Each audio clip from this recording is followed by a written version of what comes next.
요엘서인데 어느덧 하다 보니까 이제 마지막 시간이 되었습니다. 우리가 이제 성경을 살펴보다 보면은 어떤 거는 이게 범위가 굉장히 넓기도 하고요. 어떤 거는 굉장히 포커스를 맞춰서 아주 좁은 그런 시간대를 비추는 마치 뭐라 그러죠? 그 스포트라이트 아니 후레쉬 같은 그런 관점을 갖는 성경도 있고, 또 어떤 거는 그 의미를 뒤에다 숨겨놓고 앞에 다른 사건들을 드러내어서 이렇게 이제 하나님께서 이제 그런 식으로 말씀하시는 경우도 있습니다. 요엘서 같은 경우는 제가 딱 보니까 범위가 너무 넓은 거예요. 이게. 범위도 넓고 그 다음에 이제 메뚜기가 이제 등장하는데 뭐 이게 메뚜기가 뭐 우리 인류를 위협하는 뭐 이 정도겠습니까? 근데 그 이면 속에 들어있는 세계사를 집약시켜서 이스라엘을 위협하는 그런 군대를 그런 형태로 상징적인 단어를 그렇게 쓴 것 같습니다. 자, 특별히 이제 저번에 이제 처음 시작할 때 요엘서를 통해서 역사를 살펴볼 때 이 이스라엘 역사 가운데서 가장 하나님을 마음 아프게 하고 또 고통 가운데 이제 백성들을 곤란하게 만들었던 왕이 있었습니다. 우리가 잘 알고 있던 것처럼 요아스 왕, 또 여러 왕들이 있는데 이제 이 왕들 중에서 이제 하나님을 배반하는 그런 역사가 있었는데, 그게 이제 바로 제단 사이에서 이 바로 대언자를 죽인 사건을 통해서 하나님의 대언을 멸시하고 하나님께서 보내시는 대언자를 죽임으로써 이스라엘 역사를 우리가 약간 그 이면을 좀 살펴봤습니다. 자, 오늘은 어떤 이제 이 이면을 볼 수 있냐면은 친족이라는 어떤 이 단어를 통해서 하나님께서 이스라엘 가운데 어떻게 역사하는지 한번 보도록 하겠습니다. 친족이라는 단어를 한번 쫓아가 보도록 하겠습니다. 왜냐하면은 이걸 저번에도 말씀드렸던 것처럼 단순히 우리의 개념으로 보는 게 아니고 성경 안에 있는 친족으로 이제 보면은 이게 약간 이제 두려웁니다. 자, 요엘 3장 1절에서 3절, 이거는 제가 전체를 읽겠습니다. 보라, 그날들 곧 내가 유다와 예루살렘에 포로된 자들을 다시 데려올 그때에 내가 또한 모든 민족들을 모아 여호사밧 골짜기로 데리고 내려가서 내 백성 곧 내 상속 백성이 이스라엘을 위하여 거기서 그들과 변론하리라. 그들이 이스라엘을 민족들 가운데서 흩어버리고 내 땅을 나누었으며 또 내 백성을 놓고 제비를 뽑으며 창녀를 얻으려고 남자아이를 내주고 또 마시기에 포도주를 구하려고 여자아이를 팔았도다. 요엘서를 보면은 이게 어느 시대를 얘기하는 건지, 또는 뭐 앞으로 되어질 이야기인지 뭐 이런 걸 약간 감을 잡을 수가 없습니다. 그런데 이미 요엘서를 우리는 사도행전에서 사도 베드로가 이 말씀을 인용했다는 걸 우리가 지난 시간에 배웠습니다. 그러면 이 사건이 사도 바울이 이걸 인용했다는 것은 그 이면에 하나님께서 이 요엘을 통해서 보여주시고자 하는 이제 메시지가 이제 들어있는 거죠. 자, 사도 베드로는 이 말씀을 인용했을 때 그때가 바로 오순절이었습니다. 그러니까 16개 지역에서, 그러니까 유대인들은 그때는 이미 로마의 속국이었기 때문에 다 뿔뿔이 흩어진 디아스포라 민족이 되었습니다. 자, 그렇지만은 하나님께서 명령하신 절기를 지키기 위해서 약 16개 지역에서 이 예루살렘으로 모여들었습니다. 자, 모여들었을 때 그때 하나님께서 보여주신 은혜는 뭐냐면은 성령이었어요. 오순절에 이제 성령을 주시니까 그 성령께서 주셨던 그 능력 가운데 하나가 다른 나라의 말로 이제 복음을 선포할 수 있는 그런 능력을 허락했습니다. 자, 그러니까 사도들이 단 한 번도 다른 외국에 나가서 산 적이 없는데, 왜냐하면 다 알거든요. 이스라엘은 우리나라와 다르게 일단 외국으로 흩어져도 뭐가 있습니까? 회당이 있어요. 그러니까 회당에 모여야만 유대인들은 자신의 삶을 어느 정도 살 수가 있습니다. 그러니까 누가 어느 동네 누구네 아들 다 알아요. 자, 그런데 사도들은 한 번도 간 적이 없기 때문에 알아요. 뭐 예를 들면은 뭐 로마에 있던 사람들이 사도를 봤을 때 로마에 한 번도 온 적이 없는데 어떻게 해서 라틴어를 얘기할 수 있지? 이런 거죠. 그리스에 아테네에 한 번도 온 적이 없는데 어떻게 헬라어를 하지? 자, 이렇게 수많은 사람들 중에 가장 놀라운 기적들이 뭐냐면은 자기네 나라 말로, 다시 말해서 자신들이 살고 있는 그 지방의 언어로 이 복음을 들었다는 거죠. 그러니까 굉장히 놀라운 기적이 일어난 거죠. 바로 이때 이제 사도 베드로가 이 현상을 설명하기 위해서 요엘서를 갖고 와요. 우리가 볼 때는 마지막 때 그러면은 항상 우리는 우리의 수준에서, 우리의 기준에서 마지막을 보잖아요.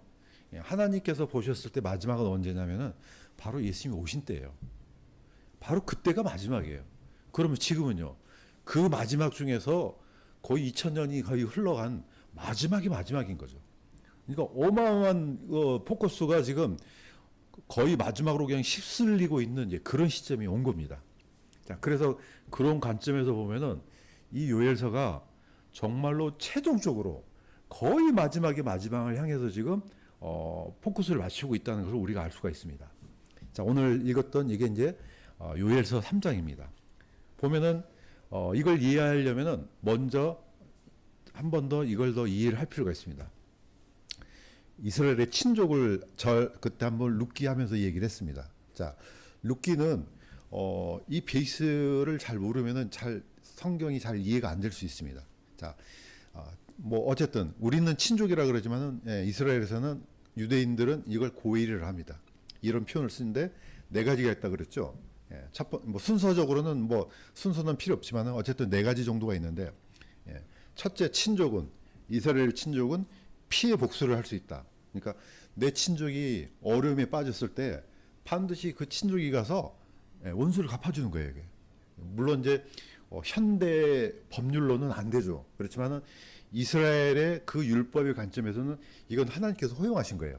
그러니까 반드시 그 억울함을 풀어줘야 되는 거죠. 그러니까 길을 지나가다 아니면 어느 지역을 가다가 자기 친족이 목숨을 잃었어요. 그러면은 끝까지 찾아가서 복수를 해주는 게 이게 바로 친족입니다. 자, 그런데 또 친족이 너무 생활이 어렵거나 나중에 먹고 살 게 없어서 자기 몸을 팔아서 종이 됐어요. 그럼 이걸 구출하는 것도 이게 또 친족이 합니다. 그 다음에 이제 우리가 룻기를 배웠던 것처럼 계대 결혼. 그러니까 장남이 갑자기 후사가 없어서 죽었어요. 그러면은 그 장남의 이름으로 대를 이어주는 게 이게 이제 계대 결혼입니다. 이거는 뭐 저번에 한번 말씀드렸던 것처럼 어느 나라 법률이나 또는 윤리적인 관점에서 보면 안 된다 그랬죠. 이거는 영적인 관점에서 봐야 된다는 말씀드렸습니다. 어쨌든 이것도 친족이 할 일이에요. 그 다음에 나중에 내 토지가 훌러덩 다 넘어갔어요. 어쩔 수 없이 먹을 게 없어서 이걸 팔았어요. 그러면 이걸 대신에 회복시켜주는 게 바로 친족입니다. 자, 우리가 보통 이 네 가지를 이제 이스라엘 친족이 할 일이라고 우리가 이제 배웠습니다. 자, 이 관점을 가지고 요엘서 3장을 보면요, 쉽게 뚫립니다. 자, 왜 그러냐? 이미 한 번 더 말씀드립니다. 아브람과 롯의 관계를 우리가 이제 잘 알고 있습니다. 자, 소돔과 고모라에 살고 있었던 롯이 나중에 잡혀가니까 누가 가서 건져줍니까? 바로 아브람이 가서 건져줘요. 아브람은 자기 조카 롯이 잡혀갔다는 소식을 듣고 어떻게 합니까? 창세기 14장 14절에서 16절, 이것은 같이 한번 읽겠습니다. 시작. 아브람이 자기 형제가 포로가 되었다는 것을 듣고 종 318명을 무장시켜 단까지 그들을 쫓아가서 롯과 그의 재물과 또 여인들과 사람들도 되찾아왔더라. 자, 우리는 그냥 아브람이니까 그렇지, 우리가 이 배경을 이해할 필요 있다는 겁니다. 이게 이제 어떻게 보면은 율법 안으로 이제 녹아 들어가는 겁니다. 왜냐하면 고대로 올라가면 올라갈수록 어떤 자신의 삶을 보호를 받거나 또는 이런 처지에 있었을 때, 요즘은 뭐 경찰력이 있으니까 경찰이 있으니까 하지만은 고대로 올라갈수록 그런 힘을 의지할 수가 없습니다. 자, 이렇게 자신의 어떤 어려운 것들을 해결할 수 있는 게 이게 바로 친족입니다. 자, 이 친족의 개념을 성경 안에서는 그대로 가져가면은 우리가 쉽게 이제 알 수 있는 게 있습니다. 자, 다시 한번 보겠습니다. 요엘서 3장 7절 제가 읽겠습니다. 보라, 너희가 그들을 팔아 넘긴 곳에서 내가 그들을 빼내어 일으키고 너희가 보복한 것을 너희 머리 위로 돌리리니. 아까 친족이 뭐 한다고요? 예, 피해 복수. 예. 그러니까 이스라엘의 관점에서는 누가 진정한 친족이 됩니까? 이게 바로 메시아입니다. 메시아. 예. 유대인의 혈통으로 오는 메시아입니다. 예. 그분이 와서 드디어 이제 친족의 복수를 해줍니다. 자, 요엘서 3장을 보면요, 다 그런 개념으로 흘러갑니다. 그러니까 나중에 예수님께서 오셔서 이스라엘에 억울했던 그런 과정들, 역사를 다시 회복시켜주고 또 하나님의 공의를 앞세워서 심판을 해주고 그 다음에 빼앗긴 것들을 다시 되돌려주고, 이런 관점으로 이제 보면은 결국은 뭡니까? 요엘서 3장에는 나중에 예수님께서 오셔갖고 이렇게 하겠구나, 이게 우리가 보입니다. 자, 그 다음에 이런 장면도 나옵니다. 요엘서 3장 9절에서 10절. 이거 한번 같이 한번 읽어볼까요? 시작. 너희는 이방인들 가운데서 전쟁을 예비하고 용사들을 깨우며 모든 군사가 올라오게 할지어다. 너희의 보습을 쳐서 칼을 만들지어다. 낫을 쳐서 창을 만들지어다. 약한 자는 말하기를 나는 강하다 할지어다. 예. 갑자기 이런 내용이 나옵니다. 그러면은 이 내용을 보면은 결국은 나중에 예수님께서 어떻게 보면은 이 이스라엘의 연약한 이스라엘을 용기를 북돋워줘서 전쟁을 같이 하는 이런 장면으로 우리가 이제 읽혀질 수가 있습니다. 그러니까 여기서는 이방인들 가운데서 전쟁 준비하라. 그러면서 너희 보습이라 그러면 요즘에 알지 모르겠네요.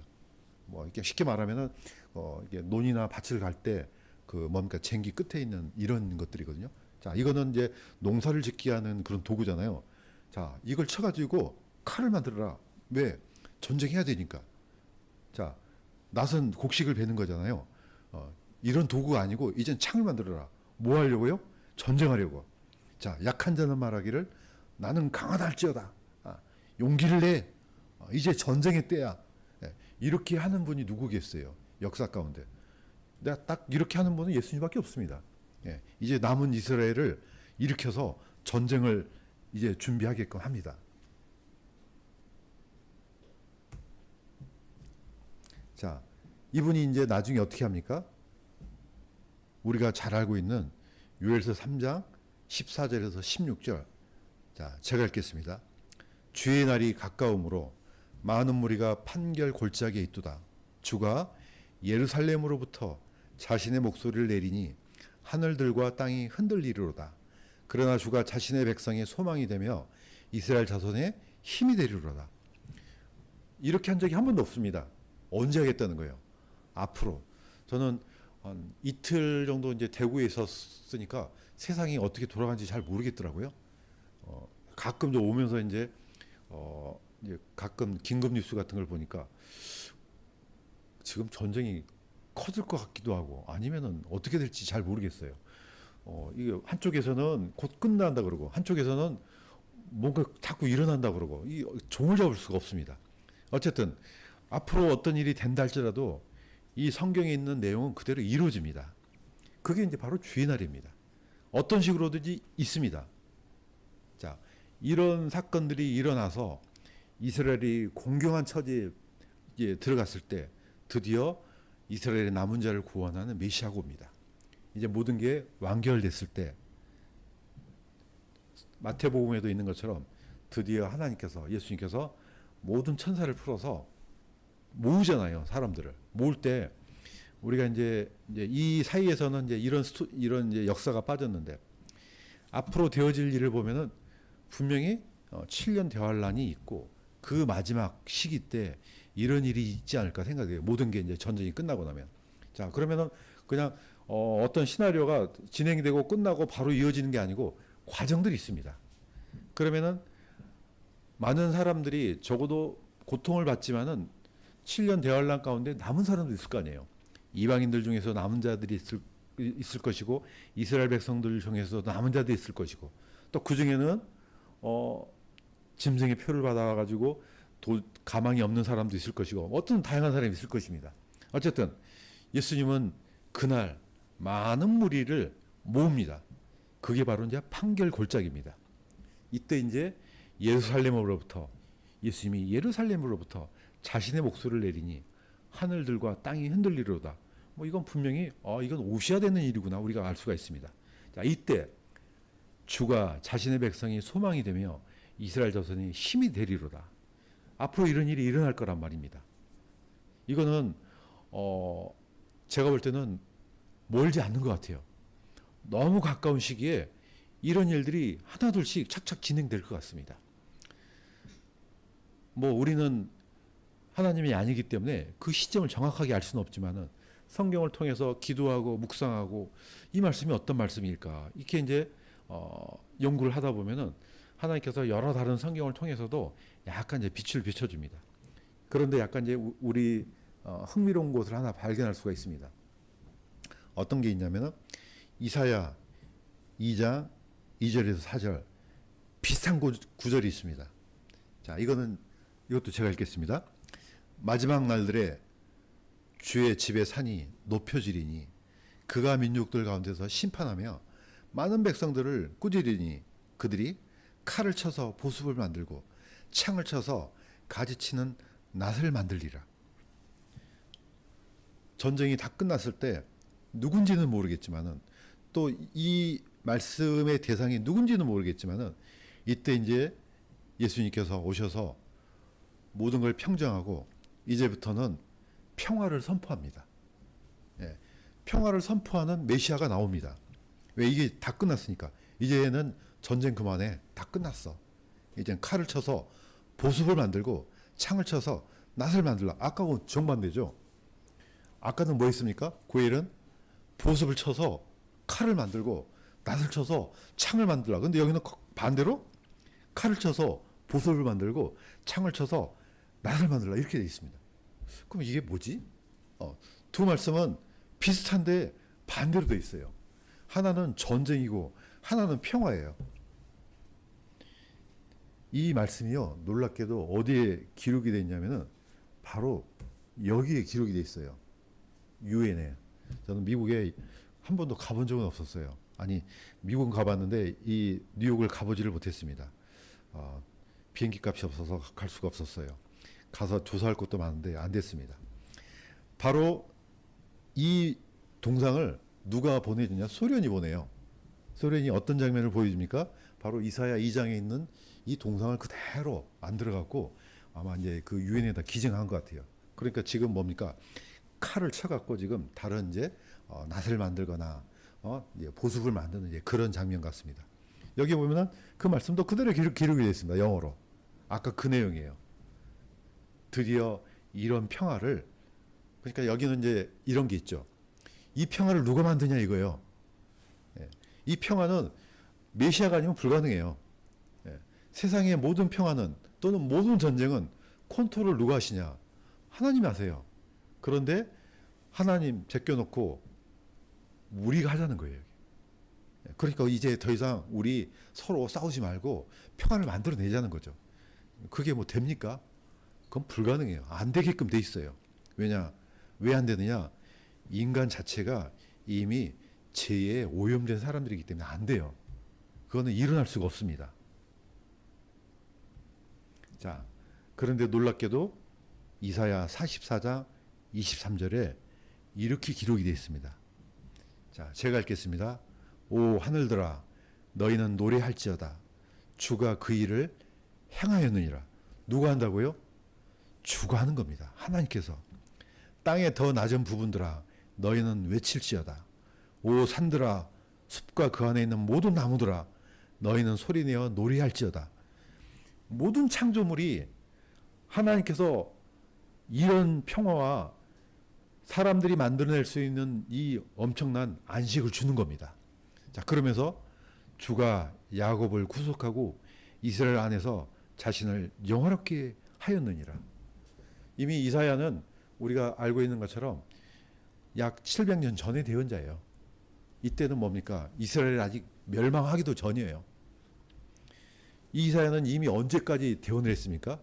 사실은 이 모든 역사가 지금 현재 바라보고 있는 예루살렘이 바벨론에 의해서 초토화되고 다시 나라가 들어와서 잠시 평화가 있고 나중에 또 흩어져서 디아스포라가 되고 나중에 먼 훗날 메시아가 와서 전쟁을 평정하고 평화를 선포하고 천년왕국이 될 때까지 다 대언이 되어 있습니다.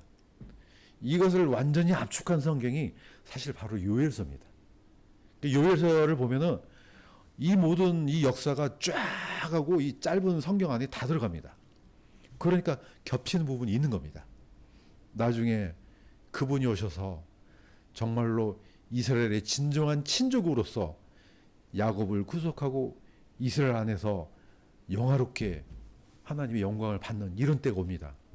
사실 우리가 앞으로 맞이할 세상은 아주 암울해요. 어떻게 될지 모르겠어요. 사실 당장 우리가 지금 느끼고 있지 않습니까? 당장 기름 뭐죠? 한 200~300원 올리면은 바로 충격하고 오잖아요. 어떻게 살지? 겨우 몇백 원 올렸는데 그래요. 그러면 앞으로 일어날 세상을 어떻게 감당하겠어요? 이 엄청난 세상을. 그만큼 앞으로 이 사람들이 아마 이걸 생각지도 못할 거예요. 저는 스스로 가만히 생각해 봤어요. 이런 조그만 이런 파장도 이렇게 하는데 이분들이 이걸 어떻게 견딜까? 저는 걱정이 되더라고요. 저 스스로도. 뭐 제가 걱정한다 해서 되는 것도 아니지만 어쨌든 그런 마음이 들었습니다. 앞으로 이 세상을 어떻게 헤쳐나가고 어떤 준비를 하고 있을까? 그래서 사실은 이 마음속에 한편으로는 반갑고 기쁘지만 한편으로는 마음이 무겁습니다. 왜냐?